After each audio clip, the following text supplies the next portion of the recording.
आज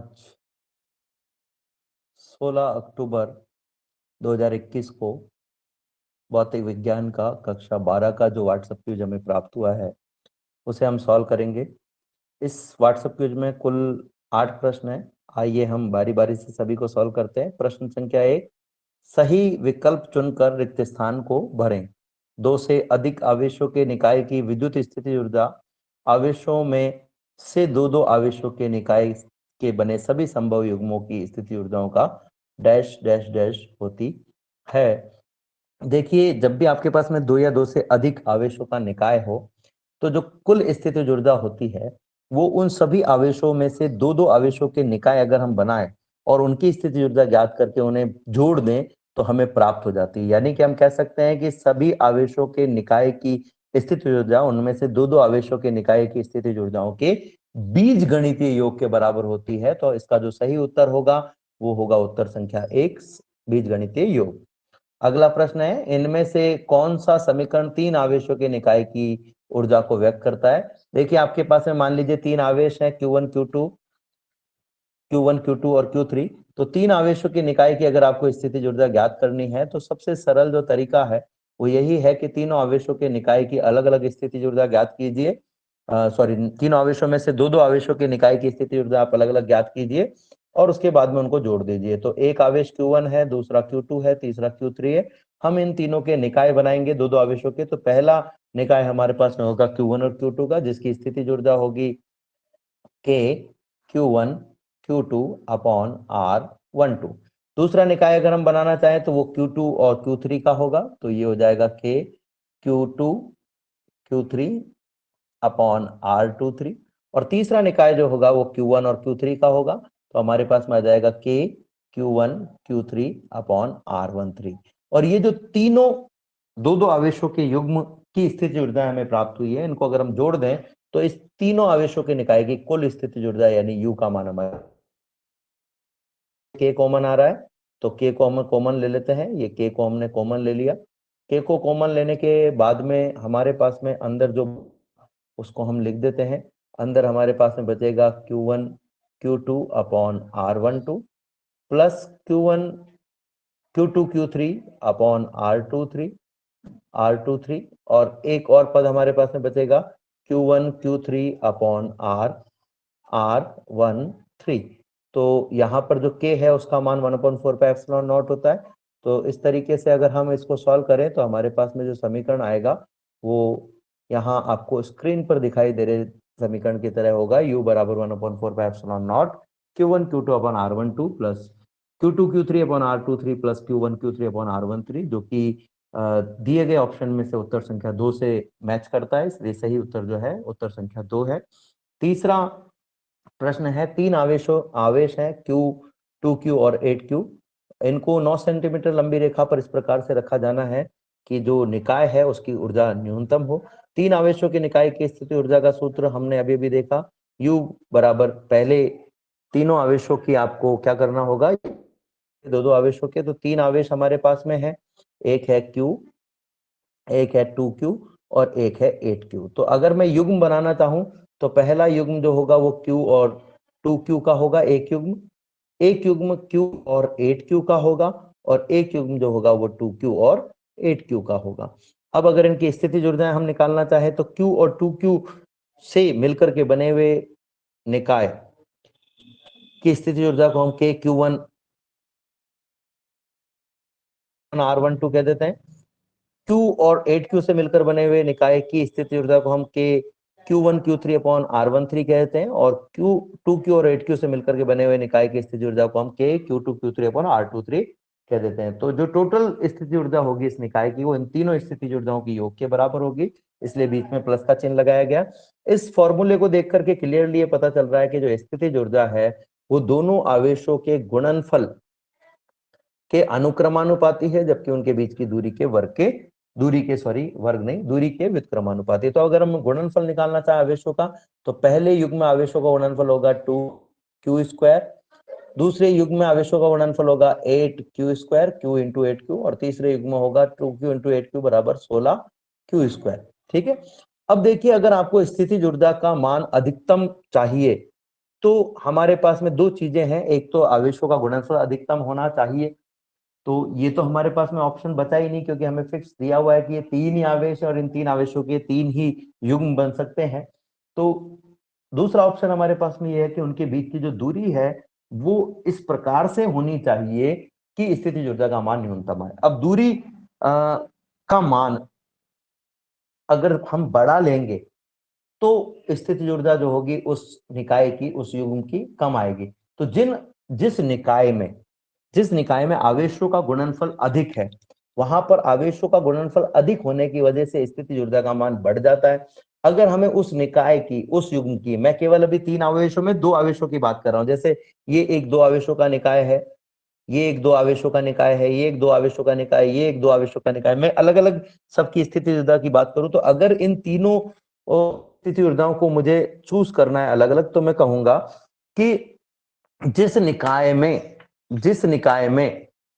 भाग में स्थितिज ऊर्जा का मान हमें कम चाहिए, उस भाग में गुणनफल भी कम होना चाहिए और जो आवेशों के बीच अधिक होनी चाहिए। अब अगर हम ध्यान से देखें तो जो तीसरा युग्म है वहां पर आवेशों का गुणनफल सर्वाधिक है। चूंकि आवेशों का गुणनफल बढ़ने से स्थितिज ऊर्जा बढ़ती है, तो इसे कम करने के लिए दूरी को आपको बढ़ाना पड़ेगा। यानी कि जहां पर आवेशों के निकाय में दो दो आवेशों का जो मैं निकाय बना रहा हूं, उस निकाय में जिन आवेशों के गुणनफल का मान सर्वाधिक होगा, उनके मध्य की दूरी भी सर्वाधिक होनी चाहिए, तभी स्थितिज ऊर्जा के मान को कम किया जा सकता है।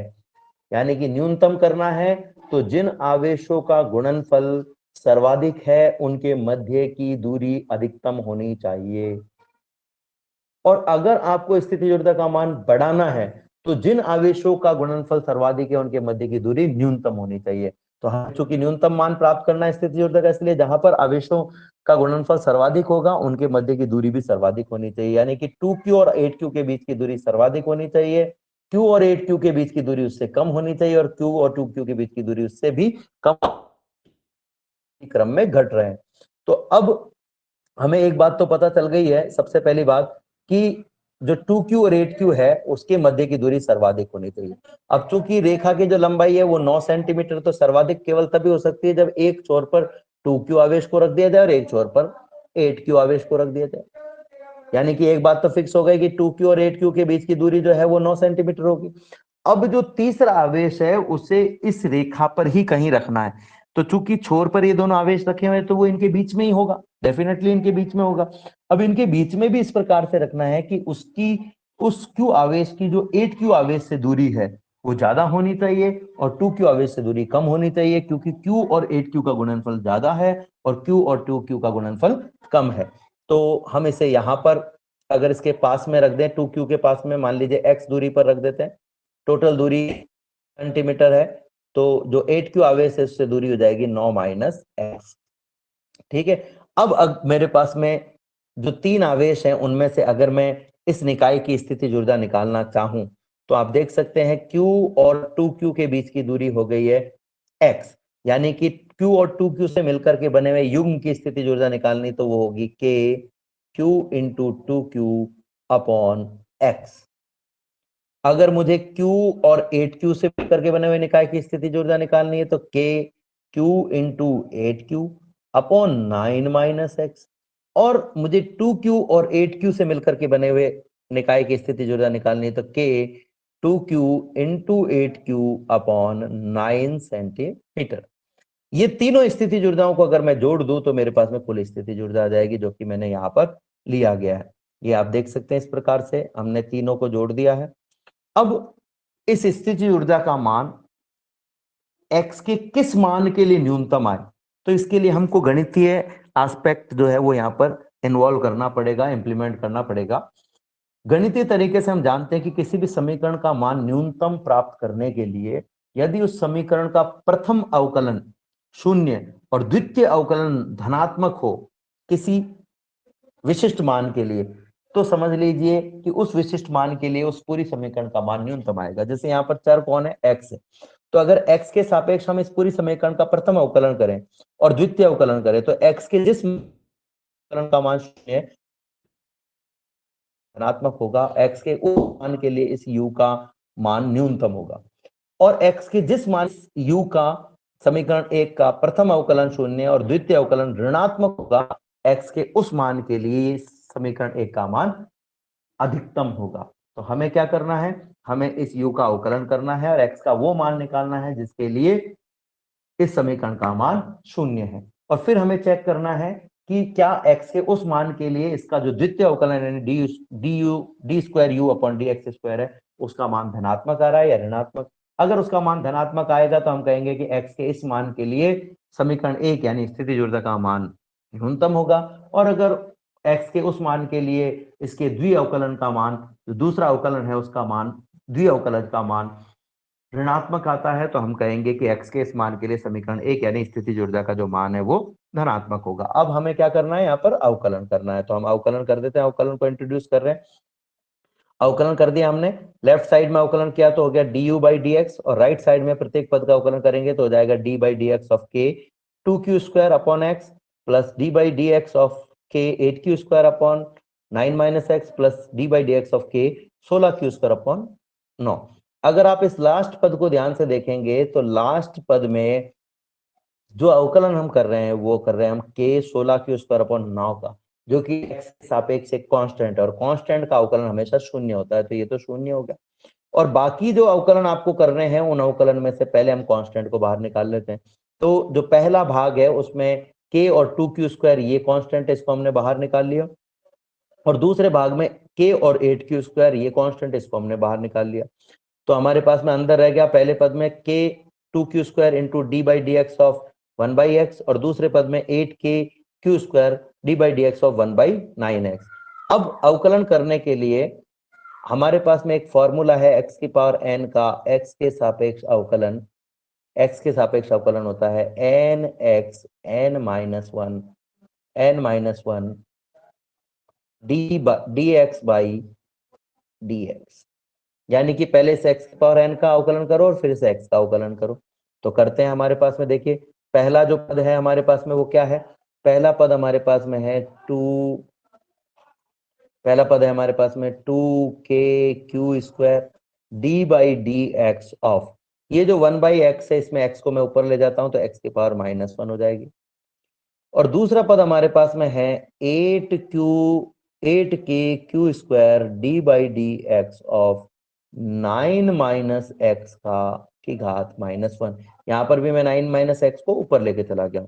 अब हम इसका अवकलन करते हैं। जो फॉर्मूला हमने यहाँ देखा था, इस फॉर्मूले से ये फॉर्मूला कहता है कि जो पावर है वो मल्टीप्लाई में आगे आ जाएगी, और फिर जो हमारे पास में चर राशि है उसकी पावर 1 घट जाएगी, यानी n-1, जो पहले पावर थी उससे 1 घट जाएगी, और फिर उसके बाद में जो x है उसका अवकलन हमें करना है। तो हम शुरू करते हैं यहाँ से। देखो 2k क्यू स्क्वायर ये तो ऑलरेडी हमारे पास में, x की जो पावर -1 है उसमें n के स्थान पर -1 है, तो यहाँ सूत्र हम अप्लाई करें तो -1 ये आगे आ गया, हमारे पास में पावर आगे आ गई है, और x की पावर 1 और घट जाएगी, तो -1 में से 1 घटाया तो -2 हमारे पास में आता है, तो x की पावर -2 आ जाएगी। ठीक है। इसी प्रकार से दूसरे पद में अगर हम देखें तो 8k क्यू स्क्वायर में सबसे पहले तो हमें क्या होगा, ये 9 माइनस एक्स, अच्छा एक चीज और पीछे रह गई है कि इस x का फिर से हमें अवकलन करना पड़ेगा, तो हमारे पास में यहाँ पर आएगा dx बाई एक्स। तो dx बाई एक्स जो होगा उसका मान 1 होता है, तो लिखने की जरूरत नहीं, लेकिन फिर भी मैंने लिख दिया है। अब इस 9 माइनस एक्स का भी ऐसे हम अवकलन करेंगे, -1 जो है वो बाहर आ गया, और 9 माइनस एक्स में जो पावर है -1 वो 1 और घट गई, यानी कि -2। अब इसके बाद में आपको इस 9 माइनस एक्स का भी अवकलन करना है, यानी कि जो अवकलन हम कर रहे हैं वो एक तो विथ पावर कर रहे हैं, एक विदाउट पावर कर रहे हैं। तो विथ पावर हमने कर दिया, विदाउट पावर 9 माइनस एक्स का अवकलन। तो इसके लिए मैं जो ऊपर लिखा हुआ है इसको थोड़ा सा मिटा रहा हूं। 9 माइनस एक्स का अवकलन जब मैं करूंगा तो मेरे पास में क्या आएगा, देखते हैं।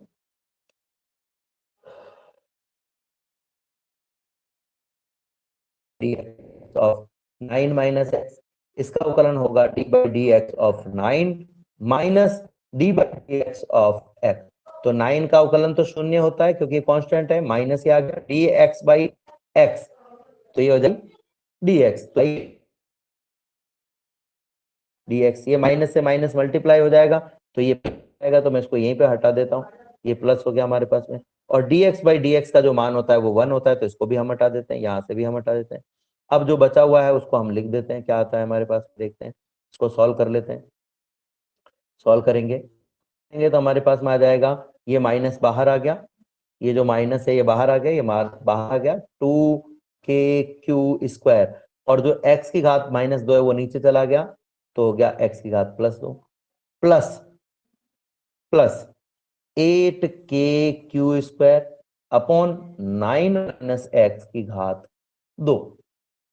ठीक है, ये हमारे पास में आ गया और ये किसके बराबर है, du/dx के बराबर है। इसको हम कह देते हैं समीकरण संख्या 2। एक बार फिर से इसको हम समझ लेते हैं, यहां तक तो हम समझ ही चुके थे। अब इसके बाद में हमने इसका अवकलन किया है, तो अवकलन करने पर हमारे पास में आ गया 2k²। पहले पार्ट का अवकलन -1 x की पावर -2 -1 आगे आ गया है और पावर 1 घट गई है dx/dx। और इसी प्रकार से 9 - x की पावर -1 थी, तो इसमें भी -1 आगे आ गया है और पावर 1 घट गई है, -2 हो गई है। फिर 9 - x का अवकलन करेंगे तो माइनस का dx/x आएगा, क्योंकि 9 का अवकलन तो 0 हो जाएगा। इस समीकरण को अगर हम सॉल्व करें तो एक यहाँ पर जो माइनस है इस पद में वो बाहर आ जाएगा, लेकिन इस पद में 2 बार माइनस आ रहा है तो माइनस माइनस मल्टीप्लाई हो जाएगा और प्लस हो जाएगा। dx/dx का मान 1 है, तो आपके पास में जो रह जाएगा वो है 2k², ये तो ऊपर है, माइनस बाहर आ चुका है, और x की पावर -2 को नीचे ले जाओगे तो +2 हो जाएगा। dx/dx का मान 1 होता है। इसी प्रकार से यहाँ पर 8k² ये ऊपर है, 9 - x की पावर -2 ये नीचे आ गया, और -1 से माइनस मल्टीप्लाई हुआ तो प्लस हो चुका है। dx/dx का मान 1 होता है, तो इसको लिखने की जरूरत नहीं है। ये समीकरण 2 हो गई है हमारे पास में। अब अगर मैं इसका एक बार और अवकलन कर दूं, एक बार और अवकलन क्यों करना जरूरी है, क्योंकि हमें ये देखना है कि जो द्वितीय अवकलन है वो धनात्मक आएगा कि ऋणात्मक। तो एक बार और अवकलन करेंगे तो ये हो जाएगा d²u/dx²। तो यहाँ पर हम अवकलन कर देते हैं। देखो हमारे पास में दो पद है, पहला पद है d/dx ऑफ माइनस का 2k² अपॉन x²। ठीक है, और दूसरा पद हमारे पास में है d/dx of 8k² upon 9 - x का होल स्क्वायर। ठीक है, जो कांस्टेंट है उसको बाहर निकाल लेते हैं। कांस्टेंट को बाहर निकाल लिया, यहाँ से -2 को बाहर, k को बाहर, q² को बाहर, तो ये रह गया d/dx ऑफ, ये जो x² इसको ऊपर ले जाओगे तो x की घात -2 हो जाएगा। इसी प्रकार से प्लस 8k² को बाहर, d/dx और 9 - x की पावर +2 थी उसको ऊपर ले जाओगे तो -2 हो जाएगी। ठीक है, अब इसका अवकलन हमें करना है, तो अवकलन हम कर देते हैं फिर से एक बार और, अवकलन करेंगे तो देखते हैं हमारे पास में क्या आएगा। माइनस का 2k/q, ये तो हमारे पास में ऑलरेडी k² ये तो ऑलरेडी है हमारे पास, ये तो हमारे पास में ऑलरेडी है। और जो x की पावर -2 है, इसमें से -2 बाहर आ गया, x की पावर 1 घट गई, -2 -1 यानी -3 हो गई, dx/dx। जैसे हमने पहले किया था बिल्कुल वैसे के वैसे ही करना है, बस पहले पावर -1 थी तो -1 आ गया है और एक पावर घट करके -2 हो गई। अब क्या पावर -2 है तो एक -2 बाहर आ गया और पावर 1 घट गई है। इसी प्रकार से दूसरे भाग का हम कर देते हैं, प्लस 8k², यहां पर भी देखो -2 बाहर आ जाएगा, ये -2 बाहर, और 9 - x का अवकलन करेंगे तो 9 - x की पावर -2 से 1 घट गई, -3। अब 9 - x का अवकलन करना है तो ये हम पहले भी कर चुके हैं, जो कि माइनस का dx/dx आता है। ये हमने थोड़ी देर पहले भी किया था। इस समीकरण को सॉल्व कर लेते हैं, देखते हैं क्या आएगा हमारे पास में। हमारे पास में आ जाएगा d²u/dx², जो कि इसके इक्वल था, तो हमने लिखा नहीं था, बराबर minus into minus plus 2 × 2 4 k² upon x की पावर -3 नीचे चला गया तो x की पावर +3 हो गया। dx/dx का मान 1 होता है, तो इसको लिखने की जरूरत ही नहीं। प्लस इसी प्रकार से 8k² को 2 से मल्टीप्लाई किया तो हो गया 16k²। ये वाला जो माइनस है वो इस माइनस से मल्टीप्लाई हो जाएगा तो प्लस हो जाएगा। 9 - x की घात -3 है, जो नीचे ले जाने पर +3 हो जाएगी, 9 - x की घात +3। तो अब ये हमारे पास में जो आया है ये समीकरण नंबर 3 है। ठीक है, इसको एक बार फिर से समझ लेते हैं। अगर हम ये जो समीकरण हमारे पास में आई थी, इस समीकरण का फिर से अवकलन करें तो d² u/dx² बराबर d/dx of -2k² Q square, x square को ऊपर ले जाएंगे तो एक्स की घात -2 और 9 माइनस एक्स को भी ऊपर ले जाएंगे तो 9 माइनस एक्स की पावर -2 आ जाएगा, 8k Q square 9 minus x की पावर -2। अब डी बाई डी एक्स जो है इसको दोनों पर अप्लाई कर देते हैं, दोनों पर अप्लाई कर दिया बारी बारी से, तो पहले पद में से -2k क्यू स्क्वायर कॉमन आ गया और अंदर रह गया कांस्टेंट आ गया और बाहर अंदर रह गया D by D x of x की पावर -2। इसी प्रकार से दूसरे पद में 8k क्यू स्क्वायर बाहर आ गया और अंदर रह गया D by D x of 9 minus x की पावर -2। एक्स की पावर n का जो अवकलन का फॉर्मूला होता है, एक्स की पावर n का x के सापेक्ष अवकलन बराबर n x n minus 1 dx by dx, ये फॉर्मूला हम यहाँ काम में ले रहे हैं। और इस फॉर्मूले से अगर हम देखें तो हमारे पास में पहला पद हो जाएगा -2k क्यू स्क्वायर, ये तो बाहर था ऑलरेडी, और जो x की पावर -2 है वो बाहर आ जाएगी, x की पावर 1 घट जाएगी, यानी -2 x की पावर -3 dx बाई dx। और इसी प्रकार से 9 माइनस एक्स के साथ में भी होगा, -2 बाहर आ जाएगा और पावर 1 घट जाएगी यानी कि -3 हो जाएगी, माइनस का dx बाई dx, ये 9 माइनस एक्स का अवकलन है। इसको सॉल्व करेंगे तो वही समीकरण अभी जो हमने निकाली थी वो हमारे पास में आ जाएगी। अब हम क्या कह रहे हैं कि x के किसी न किसी मान के लिए du बाई dx का मान 0 आएगा और उस मान के लिए अगर d square u by dx का मान अधिकतम आ जावे, धनात्मक आ जाए, तो समझ लेना कि x के इस मान के लिए जो पहली समीकरण थी जिसका हमने अवकलन किया था यानी कि स्थितिज ऊर्जा, वो न्यूनतम होगी। और अगर x के इसी मान के लिए ये जो D square you by D x square हम निकाल रहे हैं इसका मान ऋणात्मक आ जाए, तो समझ लेना कि x के उस मान के लिए स्थितिज ऊर्जा अधिकतम होगी। तो हम चेक करते हैं, जो समीकरण नंबर 2 है उसमें D you by D x को 0 रख देते हैं, 0 रख दिया तो हमारे पास में समीकरण नंबर 2 ये रही, यहाँ पर आप देख सकते हो ये समीकरण नंबर 2 है। हमारे पास में आ जाएगा 2 माइनस का 2k Q square upon x square plus 8k Q square upon 9 minus x square, ये 0 के बराबर हो जाएगा, ये 0 के बराबर हो गया हमारे पास में, ठीक है। अब यहां से अगर हम इस 2k Q square upon x square को दूसरी तरफ ले जाएं तो आपके पास में आ जाएगा 8k Q square upon 9 minus x का होल स्क्वायर बराबर 2k Q square upon x square. ये k क्यू स्क्वायर से k क्यू स्क्वायर कट गया, 2 से कट गया 4 टाइम्स, तो आपके पास में आ गया 4 अपॉन 9 माइनस एक्स का होल स्क्वायर बराबर 1 अपॉन एक्स स्क्वायर। अनरूट ले लीजिए, 4 का अनरूट 2, 9 माइनस एक्स का अनरूट के पावर 2 का अनरूट 9 माइनस एक्स, और ये हो जाएगा 1 अपॉन एक्स। क्रॉस मल्टीप्लीकेशन कर दीजिए, एक्स इधर आ जाएगा, ये इधर चला जाएगा, तो आपके पास में क्या आ जाएगा देख लेते हैं।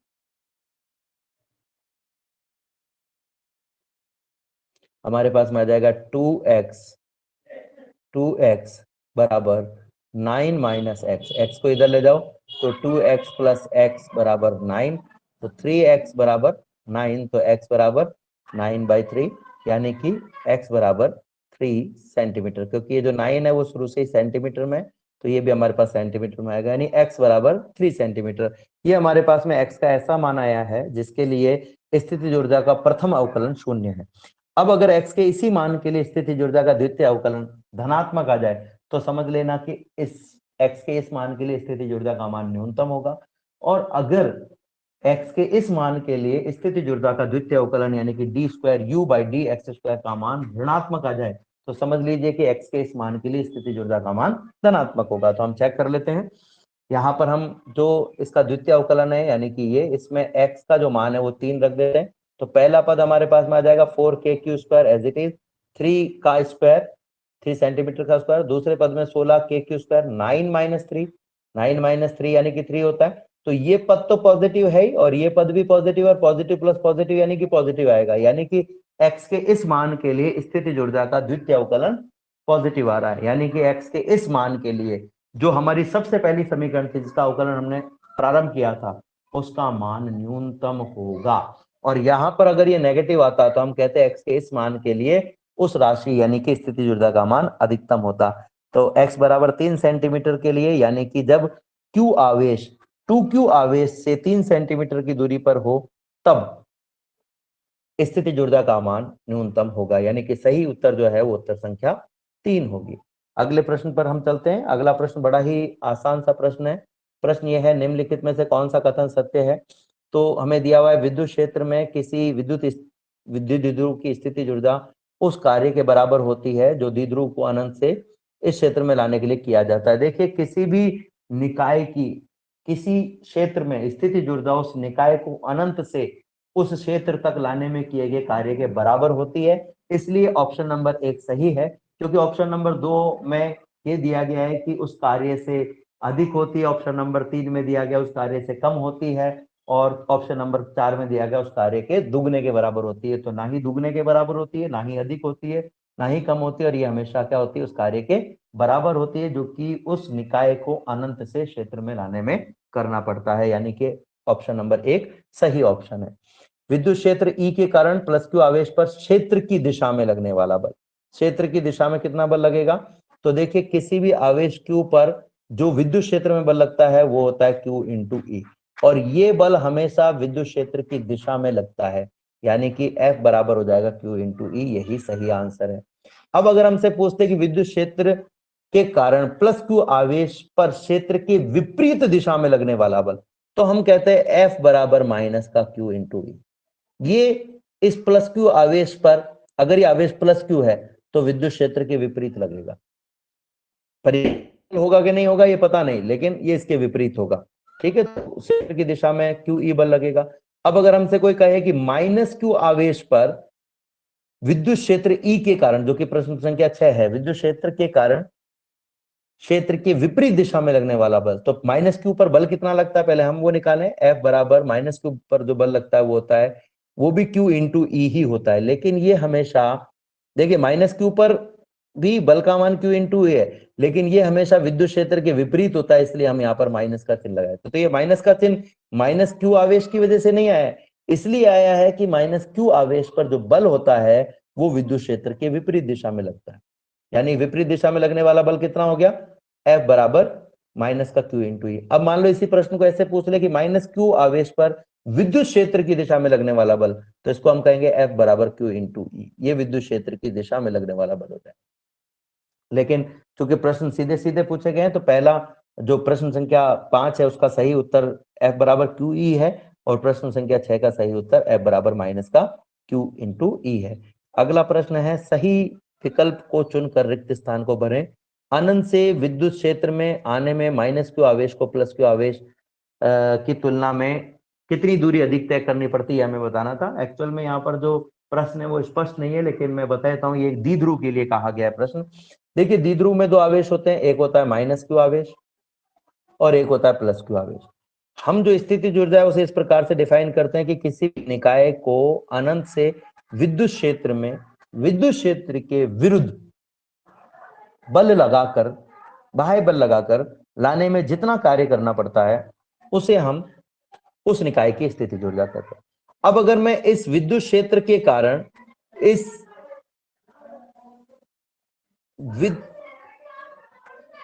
विद्युत द्विध्रुव पर अगर मैं बल निकालना चाहूं, तो मैं कहूंगा कि माइनस क्यू आवेश पर तो विद्युत क्षेत्र के विपरीत दिशा में लगेगा, और प्लस क्यू आवेश पर विद्युत क्षेत्र की दिशा में लगेगा। ये कूलाम बल है। माइनस क्यू आवेश पर तो विद्युत क्षेत्र मान लीजिए इस तरफ है, तो इसके विपरीत दिशा में लगेगा, और प्लस क्यू पर विद्युत क्षेत्र की दिशा में। अब हमें जो बाह्य बल लगाना है, वो बाह्य बल कहां लगाना है? इस विद्युत क्षेत्र के द्वारा लगने वाले बल के विपरीत दिशा में, यानी कि इस विद्युत क्षेत्र के विपरीत दिशा में बल लगाना है, यानी कि इस दिशा में बाह्य बल लगाना है। तो जब हम इस दिशा में बाह्य बल लगाएंगे, तो इस आवेश प्लस क्यू पर विद्युत क्षेत्र के कारण बल और बाह्य बल ये दोनों एक दूसरे के विपरीत होंगे, जबकि माइनस क्यू आवेश पर विद्युत क्षेत्र के कारण बल और बाह्य बल दोनों एक ही दिशा में होंगे। इस वजह से माइनस क्यू आवेश पर अधिक बल लगेगा, और माइनस क्यू आवेश जो है वो प्लस क्यू आवेश से पहले पहुंच जाएगा, और इस वजह से माइनस क्यू आवेश को प्लस क्यू आवेश की तुलना में उतनी दूरी ज्यादा तय करनी पड़ेगी जितनी दूरी इन दोनों के बीच में है, यानी कि 2a दूरी ज्यादा तय करनी पड़ेगी। तो सही उत्तर जो है वो है उत्तर संख्या 3, 2a। लास्ट प्रश्न है, यदि विद्युत क्षेत्र में क्षेत्र से थीटा बराबर 0 कोण पर कोई द्विध्रुव रखा हुआ है तो उसकी स्थितिज ऊर्जा क्या होगी? मान लीजिए ये एक समान विद्युत क्षेत्र है। एक समान विद्युत क्षेत्र में क्षेत्र से थीटा बराबर थीटा कोण पर अगर कोई द्विध्रुव रखा हुआ है, यानी कि द्विध्रुव विद्युत द्विध्रुव की दिशा और विद्युत क्षेत्र की दिशा के बीच में कोण थीटा है, तो स्थितिज ऊर्जा का सूत्र होता है U बराबर माइनस का P डॉट E। इस डॉट को हटाने के लिए हम लिखते हैं माइनस का P into E cos theta. प्रश्न में दिया हुआ है कि थीटा का मान 0 है, तो यहाँ हम रख देते हैं माइनस का p into E cos zero का जो मान होता है वो 1 होता है, तो हमारे पास में हो जाएगा माइनस का p इंटू ई। तो सही उत्तर जो है वो उत्तर संख्या 2 होगा, माइनस का p इंटू ई। तो इस पूरे व्हाट्सएप क्विज में प्रश्न संख्या 3 जो था वो थोड़ा सा लेंथी था, थोड़ा सा अलग टाइप का प्रश्न था, बाकी सभी प्रश्न बहुत इजी प्रश्न थे। उम्मीद करता हूं आपको इससे मदद मिलेगी।